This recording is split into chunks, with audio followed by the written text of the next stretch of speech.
La presse aime le présenter comme le Macron camerounais. 38 ans, juriste, aucune expérience politique, voilà pour son profil.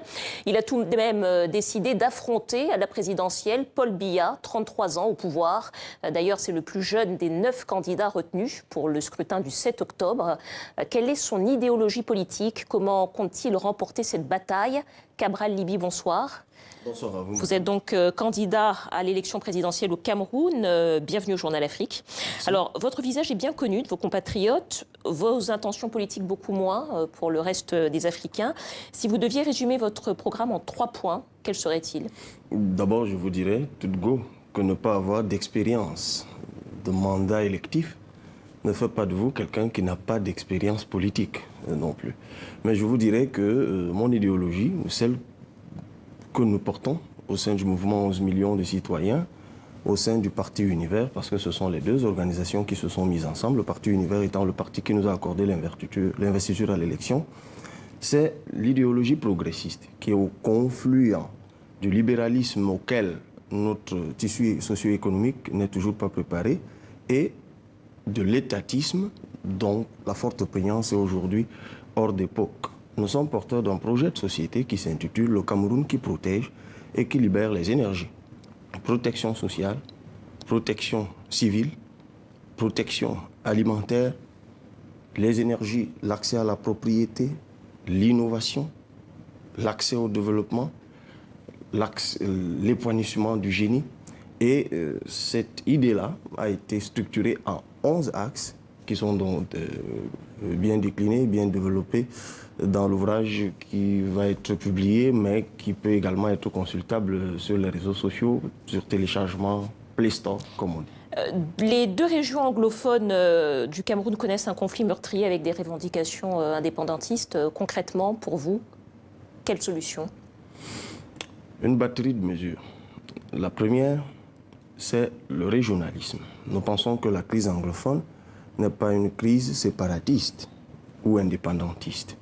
Il s'agit de nos frères et sœurs d'une partie du pays qui sont nostalgiques de 11 années de fédéralisme et qui ont l'impression d'être négligés ou assimilés depuis l'unification qui a eu lieu en 1972. Donc il convient aujourd'hui de décongestionner l'État central et de permettre aux régions, et en a 10 au Cameroun, de s'autogérer au travers d'une attribution de compétences, d'un transfert de compétences et de ressources permettant aux régions de s'autogérer. Ça, c'est une chose. La deuxième mesure que nous préconisons, c'est la sortie de captivité de l'anglais et du français, deux langues qui sont devenues des marqueurs pour nous, pour la société camerounaise, subséquemment à la défaite allemande, suite à la fin de la Première Guerre mondiale, parce que le Cameroun au départ était une colonie allemande, et puis les vainqueurs de la guerre se sont partagés le butin de guerre qui était le Cameroun. Et puis, troisième chose, après la sortie de captivité, il faut véritablement aujourd'hui enseigner les langues nationales. Alors, pour être candidat au Cameroun, il vous a fallu réunir 30 millions de francs CFA, de caution bancaire. Vous avez lancé un appel au public, au peuple. Est-ce que vous avez également reçu de l'argent de grandes entreprises ou de riches mécènes? Jusqu'ici, pas encore. Mais nous espérons que cela ne saurait tarder. Parce qu'effectivement, nous avons entrepris une opération d'intéressement des grandes entreprises par notre projet économique. Je rappelle que si la dette camerounaise aujourd'hui, selon la note de conjoncture publiée par la Caisse autonome d'amortissement, se chiffre à 5 527 milliards, une bonne partie de cette dette est intérieure et nous pensons que l'État du Cameroun peut très bien aujourd'hui délivrer des titres de souveraineté qui permettent à ces entreprises d'aller vers les banques commerciales qui sont en surliquidité pour recapitaliser l'économie. Donc, de toute façon, nous avons lancé une opération de levée de fonds publics pour atteindre 200 millions de francs CFA par les mécanismes habituels, la téléphonie mobile et les réseaux sociaux. Pour l'instant, pas de soutien de groupes économiques pour l'instant? Il y a des échanges.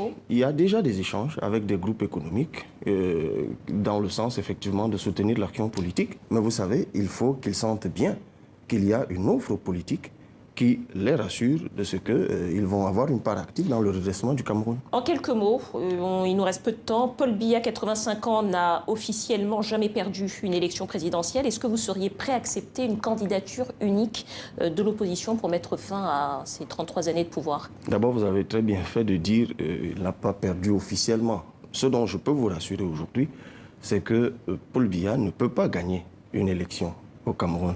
Et je peux vous dire que face à moi, c'est complètement impossible pour lui de gagner. Mais le plus difficile pour moi sera de prouver que j'ai gagné l'élection. C'est d'ailleurs pour cela que nous sommes dans une opération de terrain pour trouver, identifier et trouver 23 000 personnes qui seront les représentants du Parti Univers dans les bureaux de vote, de telle sorte qu'au travers de notre application www.electran.org, nous puissions publier nous-mêmes les résultats parce que nous aurons obtenu les procès-verbaux au soir de la clôture des dépouillements. Quant à la candidature de l'opposition que vous évoquez, je puis vous donner l'information que nous sommes en forte négociation avec les autres candidats de l'opposition afin, dans un premier temps, de mutualiser nos efforts pour l'élaboration d'une liste unique des scrutateurs, des représentants dans les bureaux de vote, parce que, comme je vous l'ai dit, le plus difficile cette année, ce ne sera pas de battre le président Biya. Je peux même vous dire que ce sera le plus facile, le président sortant, M. Paul Biya. Mais le plus difficile, ce sera de le prouver, et c'est ce que nous allons faire au soir du 7 octobre 2018. Cabral Libi, juriste, candidat à la présidentielle camerounaise du 7 octobre, coordinateur du mouvement 11 millions de citoyens. Merci à vous.